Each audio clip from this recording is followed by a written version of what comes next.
How do you take a company from $80,000 a year to $1 million a year? What has to happen? What does that look like in the trades? Not at internet marketing, drop shipping, Amazon, all of this hoopla on the internet. No, you're going to people's houses and you're providing a service in person that they can touch and feel and see, and that costs real cost of goods sold, real materials. Carpentry, that's what we do, finished carpentry, and that's what I did. And so I'm going to teach you. And I'm happy to show you my tax returns, but in 2023, I opened my company here in Alberta. This is 2 years ago, almost 2 years ago. My total revenues was $80,000. I lost a lot of money. The next year, we did $425,000. And this year, we just finished the first quarter at about $250,000. We're going to crush $250,000 this year in sales. And first of all, I want to tell you that it's possible. Okay, it is possible to do this. And for me, it was hard. For me, I made it very hard on myself. I moved to a new city where I didn't know anyone. Nobody knew me. I didn't have any contacts. I didn't have any reputation. I started a brand new company and everything was new. But that means that wherever you're starting from, you're probably already ahead of where I started from. And so I can teach you exactly how to go from $80,000 to $1 million. And I'll give you, I'm just going to keep this long. I could talk for 4 hours. You can check out my podcast, Constructive Conversations, where I talk to other business owners about how they started and scaled their businesses. But let me give you some tips. Okay, the first one is marketing, marketing, marketing. If you have a small business, and especially if you're in the trades and you're on the tools and you're probably busy day to day, you know, you go out there and you put in a good day's work. Yeah, I did good. I'm working on my business. This customer is going to be happy. But you need to be out there marketing. That means social media. That means ads. That might mean podcasts or talking to other business owners at some local events. You need to be doing that, and you need to be doing it more than you think. So if you want to scale, Tony Robbins has this credo called massive action. So if you said, oh yeah, I do some marketing, like I'll post twice a week on Facebook, and then I'm in a contractor group on Facebook, and I'll throw a post up there on the weekend, and then I'll post something on my stories on Instagram while I'm on a job site. That is not massive action. Massive actions means posting 3 stories a day, posting 2 reels on every social media platform. This is the kind of massive action that leads you to scale. And there's 2 ways to get to massive action. You can either do it out of desperation. So I've been in this boat where you got tens of thousands of dollars underwater, you're in debt, and you say, I have to close some big jobs to make it happen. And then you have to take massive action. There's just no other choice. It's pure desperation. You're backed up against the wall. The other one is to listen to someone like I'm telling you right now, just to take the massive action before you hit that pain line that forces you either into action. Some people quit. For me, I'm lucky I have the personality where, you know, those challenges just draw me to work harder and to take more action. So that's the first step I'm going to give you is you got to take massive action, especially in terms of marketing and especially in terms of having people know you. The second one is you have to have high belief. I believed that when I moved to this city, that there was space for me to break into the market, that they needed carpentry services, that they needed trim carpentry, that there's people here who are willing to give me their money, even though I just moved from 3,000 kilometers away a couple months before. So you have to believe in your own skills and your own capacity, and that your environment can sustain you. So if you have the mindset, and that's all this is just a series of thoughts. It's not reality by any means. If you think, oh, there's too much competition. This market's too saturated. I can't compete with the big guys. I can't find any good help. I hear a lot of contractors say that. It's so hard to find good help today. It's not for me. It's hard to find good help if you suck at hiring. Yeah, sure. But there's hundreds of companies. The city's, it's not big, it's 1.5 million. There's hundreds of companies here hiring every day.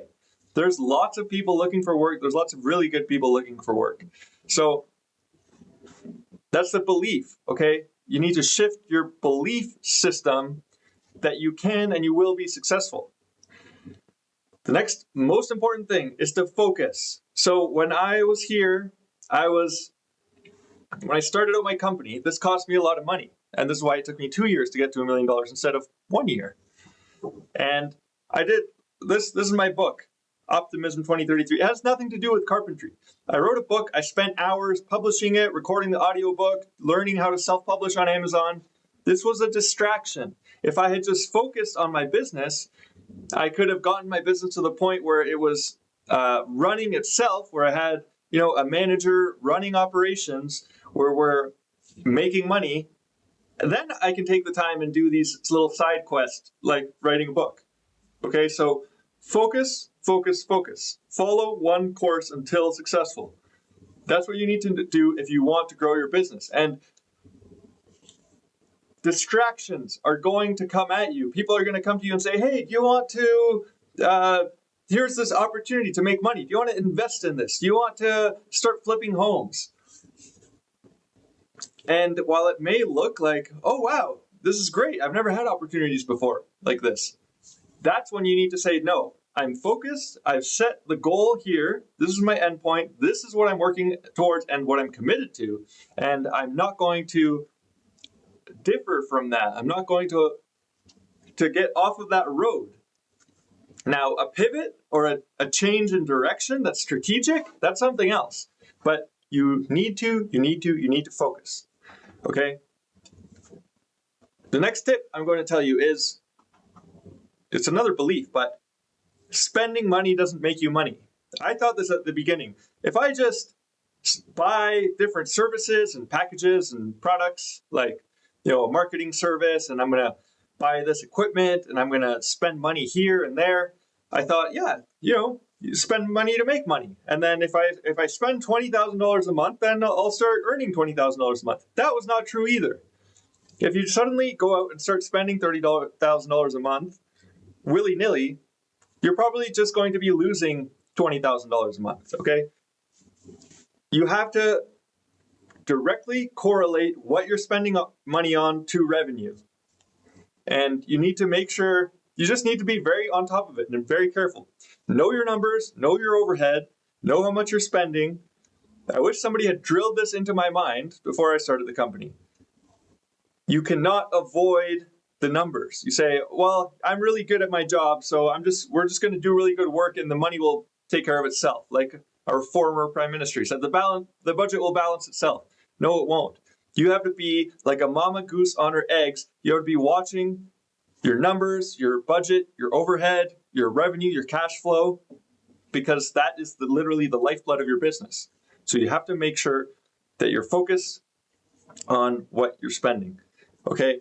And then the last one, and this is, you literally can't build a business without doing this, is you have to be willing to shift your identity. So if you identify yourself as a carpenter and you introduce yourself to people, oh, I'm a carpenter, I'm a framer, I'm a plumber, that's not going to be your identity anymore, because you cannot have $1 million business and be putting in PVC into the walls. You can't be laying down studs, joists, and whatever. You need to shift your identity in your mind so that when you meet somebody, you say, hi, I'm a business owner. I run a business. And just the act of verbally speaking that out is going to cause this shift in your identity, which allows you to then say, okay, I'm a business owner. That means I'm not going to spend all day on the tools. That means that I have to learn about accounting and marketing and sales and how to manage people and how to coach my team and make them better and how to hold people accountable and how to set a standard and set expectations with clients.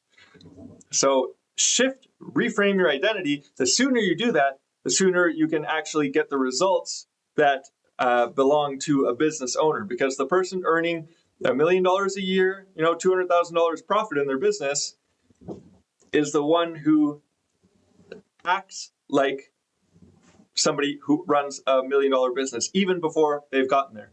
So those are my quick tips on running a business. If this is helpful to you, I'm starting a group on school called Wealthy Contractor Academy with a good friend of mine, Mike Jasper, who has grown. He's done over $1 billion in sales, a machine shop. He's flipped homes. This is someone you really want to learn from. And we're going to be in there having conversations live. I'm going to put up a ton of resources in there. So there's a link down here, and check out Wealthy Contractor Academy.